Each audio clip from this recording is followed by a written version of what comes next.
1, 2, 3, and 4, and 5. 1, and 2, and 3, and 4, and 10.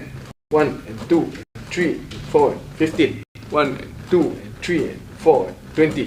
1, and 2, and 3, and 4, and 25. 1, and 2, and 3, and 4, and 30. Aluva Rajagiri ഹോസ്പിറ്റലിലെ neurology വിഭാഗം HOD doctor Jiji കുരുട്ടു. Doctor ഇപ്പം ഹൃദയാഘാതത്തിൽ നിന്ന് തുടങ്ങുകയാണ്. Doctor ഒരു neurologist ആണെങ്കിൽ പോലും പൊതുജനങ്ങളുടെ അറിവിലേക്കായിട്ട് നമ്മളെപ്പോഴും പറയാറുണ്ട് CPR ചെയ്യണം. ഒരു ഹൃദയാഘാതത്തിൻ്റെ ലക്ഷണങ്ങളാണ് വ്യക്തി കാണിച്ചതെങ്കിൽ. അപ്പോൾ CPR പരിചയമില്ലാത്ത ആളുകൾ നമ്മുടെ നാട്ടിൽ എത്ര പേർക്ക് CPR കൊടുക്കുന്നതിൻ്റെ ഒരു രീതിയെപ്പറ്റി അറിയാമെന്നുള്ളതിൽ എനിക്ക് സംശയമുണ്ട്. അപ്പോൾ അതിൻ്റെ ഒരു രീതി എന്താണ്? തീരെ അറിയില്ലാത്തവർ അത് ചെയ്യാൻ പാടില്ലേ? അതിനെപ്പറ്റിയൊക്കെ ഒന്ന് പറയാമോ? ഒരു വ്യക്തി പെട്ടെന്ന് കുഴഞ്ഞു വീണു, അദ്ദേഹത്തിന് പൾസ് നോക്കുമ്പോൾ ഇല്ല, ശ്വാസം എടുക്കുന്നില്ല, നമ്മൾ ഒരു അനക്കവുമില്ല, ചലനവുമില്ല, ശ്വാസവുമില്ല, ബ്രീത്തിങ്ങുമില്ല, പൾസും ഇല്ലെങ്കിൽ അത് കാർഡിയക് അറസ്റ്റ് ആണ്.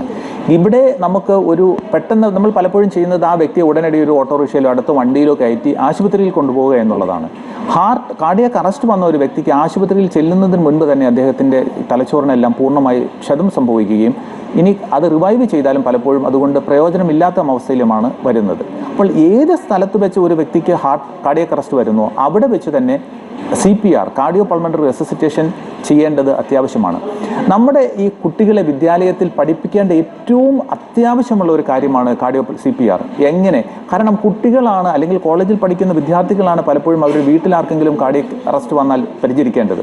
പലപ്പോഴും നമ്മുടെ സ്കൂൾ കരിക്കുലത്തിൽ ഇത് ഇൻക്ലൂഡ് ചെയ്തിട്ടില്ല. വളരെ ലളിതമാണ് CPR കൊടുക്കുന്നത്. നമുക്കൊന്നും അറിയത്തില്ലെങ്കിൽ അദ്ദേഹത്തിൻ്റെ നെഞ്ചിൽ വളരെ ശക്തിയായ ഒരു ഇടിയിടിച്ചാൽ തന്നെ പലപ്പോഴും ഹാർട്ട് തിരിച്ച് പ്രവർത്തനം ആരംഭിക്കുന്നതാണ്. ഇനി ചെയ്യേണ്ടത് കൃത്യമായി ആ രോഗിയെ മലത്തിൽ കിടത്തുക. അദ്ദേഹത്തിൻ്റെ നെഞ്ചിൻ്റെ നടുഭാഗത്ത് പലപ്പോഴും ചെയ്യുന്ന ഒരു തെറ്റിദ്ധാരണയുണ്ട്, ഹൃദയം ഇടതുഭാഗത്തല്ലേ, അപ്പോൾ ഇടതുഭാഗത്താണ് അമർത്തേണ്ടതെന്ന്. ഇടതുഭാഗത്തല്ല അമർത്തേണ്ടത്. ഹൃദയത്തിൻ്റെ മധ്യഭാഗത്ത് കൈ രണ്ടും വളരെ സ്ട്രെയിറ്റ് ആയിട്ട് പിടിച്ച് ഈ അതായത് മുട്ട് നിവർത്തി പിടിച്ച് അദ്ദേഹത്തിൻ്റെ മുട്ടുകുത്തി സൈഡിൽ നിന്ന് ഹൃദയത്തിൻ്റെ ചെസ്റ്റിൻ്റെ സെൻറ്റർ ഭാഗത്ത് 1, 2, 3, 4 വളരെ ശക്തിയായി, അതായത് നെഞ്ച് താഴുന്ന രീതിയിൽ. ചില സാഹചര്യങ്ങളിൽ നമുക്ക് വാരിയിൽ ഒടിയുന്ന ഒച്ച കേൾക്കാം, അല്ലെങ്കിൽ ഒടിഞ്ഞേക്കാം, പക്ഷെ അത് ഗൗരവമായി കണക്കാക്കേണ്ട ആവശ്യമില്ല. അത്ര വളരെ ശക്തിയായി തന്നെ ഹൃദയം അമർത്തിയാൽ പലപ്പോഴും ഉടനടി തന്നെ അദ്ദേഹത്തിൻ്റെ ഹൃദയം പ്രവർത്തിക്കുന്നതായിട്ട് പലപ്പോഴും കാണാം. കൃത്യസമയത്ത് ഒരു കാർഡിയക് മസാജ് കൊടുക്കാനായാൽ പലപ്പോഴും ഹൃദയത്തെ പുനർജീവിപ്പിക്കുവാൻ അത് മാത്രം മതി. അപ്പോൾ എനിക്ക് തോന്നുന്നു ഇത് കണ്ടുകൊണ്ടിരിക്കുന്ന പല പ്രേക്ഷകർക്കും ഒരു CPR കൊടുക്കാനുള്ളതിൻ്റെ ഏറ്റവും മിനിമം ആയിട്ടുള്ള ഒരു ഇൻഫർമേഷൻ എങ്കിലും കിട്ടി. നമ്മൾ ഒന്നും അറിയത്തില്ലെങ്കിൽ അദ്ദേഹത്തിൻ്റെ നെഞ്ച് നമ്മൾ വളരെ ശക്തിയായി മുട്ട് നിവർത്തി പിടിച്ച് ഹൃദയത്തിൻ്റെ ഈ നെഞ്ചിൻ്റെ സെൻറ്റർ ഭാഗത്ത് നടുഭാഗത്ത് ശക്തിയായി അമർത്തുക. ഇനി കൂടുതൽ അറിയാവുന്നവർക്ക് കൃത്യമായ ശ്വാസോച്ഛ്വാസം കൊടുക്കാം. 4 പ്രാവശ്യം കാർഡിയക് മസാജ് കൊടുത്തതിന് ശേഷം 1 പ്രാവശ്യം അദ്ദേഹത്തിൻ്റെ മൗത്തിൽ ബ്രീത്തിങ് കൊടുക്കാം. പക്ഷെ പലപ്പോഴും ശക്തിയായ ഒരു കാർഡിയക് മസാജ് കൊടുക്കുമ്പോഴും തന്നെ നിന്നുപോയ ഹൃദയം പലപ്പോഴും ഇടിക്കുവാൻ തിരിച്ച് സാധ്യതയുണ്ട്.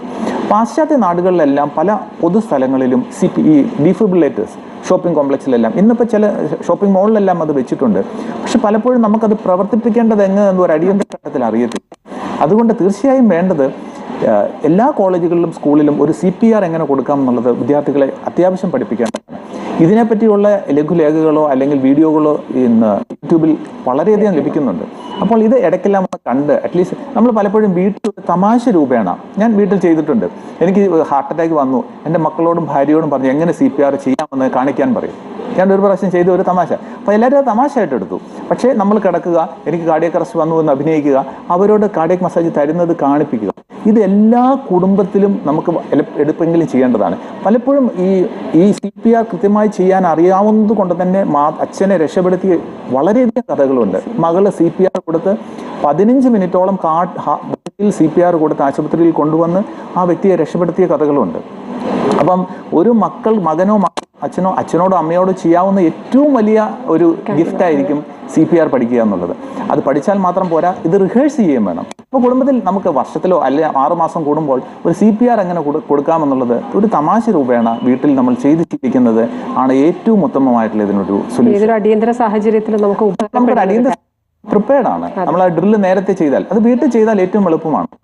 ഡോക്ടർ, അതുപോലെ സ്ട്രോക്കിലേക്ക് വന്നാൽ, സ്ട്രോക്കിൻ്റെ കാര്യത്തിൽ ഇപ്പോൾ നമ്മൾ കഴിഞ്ഞ ദിവസം വേൾഡ് സ്ട്രോക്ക് ഡേയിൽ നമ്മൾ സംസാരിച്ച് പറയുണ്ടായി 2 തരത്തിലാണ് സ്ട്രോക്ക് വരുന്നത് എന്നൊക്കെ ഉള്ളതിനെ പറ്റി. അപ്പോൾ സ്ട്രോക്ക് വന്നാൽ നമുക്ക് അടിയന്തരമായി കാണുന്ന, അതായത് ഉടനെ കാണുന്ന അപായ സൂചനകൾ, ചിലപ്പോൾ 2-3 ദിവസം മുന്നേ ലക്ഷണങ്ങൾ കാണിച്ചേക്കാം ശരീരം, പക്ഷെ പെട്ടെന്ന് ഒരാൾ ഇതുപോലെ കുഴഞ്ഞു വീണാൽ അതെന്ത് സൂചനകളാണെന്നും അതിന് നൽകേണ്ട ഒരു അടിയന്തര പരിചരണത്തെ പറ്റി. തീർച്ചയായും ഈ മസ്തിഷ്കാഘാതം സംഭവിക്കുന്ന ഒരു വ്യക്തി ഏതാനും ദിവസങ്ങൾ അല്ലെങ്കിൽ ഒരാഴ്ചയ്ക്കുള്ളിൽ ശരീരം അതിൻ്റെ ചില ലക്ഷണങ്ങൾ കാണിക്കാറുണ്ട്. ഇതിനെയാണ് ട്രാൻസിയന്റ് ഇസ്കീമിക് അറ്റാക്ക് എന്ന് പറയുന്നത്. അതായത് ചെറിയ ബ്ലോക്ക് വന്നു, അത് മാറിപ്പോകുന്നു. അപ്പോൾ ഇതിൻ്റെ ലക്ഷണങ്ങൾ എന്താണെന്നൊക്കെ നമുക്കൊന്ന് പരിശോധിക്കാം. ഏറ്റവും പ്രധാനം ഈ FAST തന്നെ. അതായത് അദ്ദേഹം സംസാരിച്ചുകൊണ്ടിരുന്നപ്പം വൈഫ് അല്ലെങ്കിൽ ഭാര്യ അല്ലെങ്കിൽ ഭർത്താവ് ശ്രദ്ധിച്ചു, മുഖം എന്നാ നിൻ്റെ കോടി പോകുന്നത്, സംസാരിക്കുമ്പോൾ കോടി പോകുന്നു. അപ്പോൾ ഒന്ന് വായിൽ അല്പം വെള്ളമൊക്കെ കൊണ്ടു ഒന്ന് കണ്ണൊക്കെ അടച്ച് മുഖം കഴിയപ്പോൾ ശരിയായി. അപ്പോൾ പ്രത്യേകിച്ച് കുഴപ്പമില്ല. അല്ലെങ്കിൽ സംസാരിക്കുമ്പോൾ ഇങ്ങനെ വാക്കൊട്ടും വ്യക്തമല്ലാതെ കുഴഞ്ഞു പോകുന്നു. ഏതാനും മിനിറ്റ് മാത്രം നിന്നിട്ട് അത് ക്ലിയറായി. അല്ലെങ്കിൽ പെട്ടെന്ന് ഒരു കണ്ണിൻ്റെ കാഴ്ച എന്താ പറ്റിയെന്ന് അറിയത്തില്ല, കണ്ണിൻ്റെ കാഴ്ച മങ്ങിപ്പോയി. നമ്മൾ മുഖമൊക്കെ വെള്ളമൊന്ന് കഴിഞ്ഞ് നോക്കുമ്പോൾ അത് ക്ലിയറായി. കൈക്ക് പെട്ടെന്ന് കുളിച്ചുകൊണ്ടിരുന്നപ്പോൾ പലരും പറയാറില്ല, സോപ്പ് വെച്ചുകൊണ്ടിരുന്നപ്പോൾ കൈ പൊങ്ങുന്നില്ല, അത് ഇങ്ങനെ തളർന്നു പോയതിലിരിക്കുന്നു. കുറച്ച് കഴിഞ്ഞ് നോക്കി കഴിഞ്ഞപ്പോൾ അത് ശരിയായി. അല്ലെങ്കിൽ നടക്കുമ്പോൾ പെട്ടെന്ന് വേച്ച് ഒരു സൈഡിലോട്ട് പോകുന്നു. ഏതാനും നിമിഷങ്ങൾക്കൊക്കെ അത് ശരിയായി. ഇതിനെയാണ് ട്രാൻസിയന്റ് ഇസ്കീമിക് അറ്റാക്ക് എന്ന് പറയുന്നത്. പലപ്പോഴും ഇത് ഒരു നിസാര സംഭവമായിട്ടാണ് പലരും കാണുന്നത്. ഇത് വരാൻ പോകുന്ന ഒരു ഗൗരവമുള്ള മസ്തിഷ്കാഘാതത്തിന്റെ മുന്നോടിയാണെന്ന് എല്ലാവരും അറിഞ്ഞിരിക്കണം. ഈ ഇൻഫർമേഷൻ എല്ലാ സുഹൃത്തുക്കളുടെയും അറിവിലേക്കായിട്ട് ഷെയർ ചെയ്യുക.